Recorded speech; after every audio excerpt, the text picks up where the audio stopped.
Madame Delay, le titre de l'exposition, Des choses, est-ce que ça manque pas un petit peu de précision?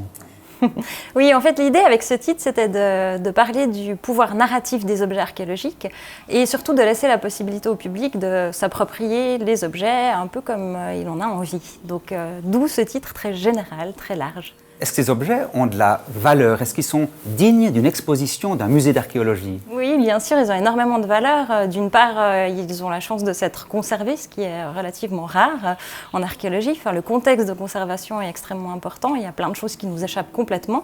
Et c'est surtout des objets dont on parle peu, qui sont souvent traités comme des objets anecdotiques. Donc ça donne la possibilité au public de les découvrir, d'où une très grande valeur, évidemment. Est-ce qu'ils viennent de notre région? Certains viennent de la région, certains viennent directement de nos collections. Beaucoup viennent aussi d'autres institutions prêteuses, en Suisse, en Allemagne, en Grande-Bretagne, en Italie, et de Suisse alémanique et de Suisse romande également.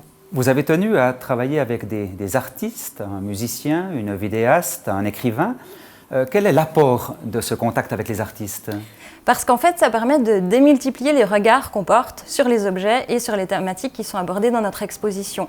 Le regard artistique permet aussi de créer un lien fort entre les objets, notre discours scientifique et le public. Ça permet de créer une dimension poétique qui est extrêmement importante à nos yeux et en particulier pour ces objets.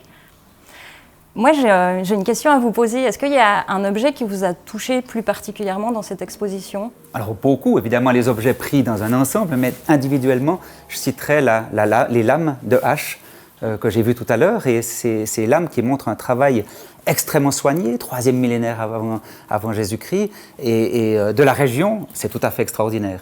Mais c'est tout à fait subjectif, je crois que tout un chacun peut et doit déterminer quel est son objet préféré. Pour cela, il faut venir voir cette belle exposition.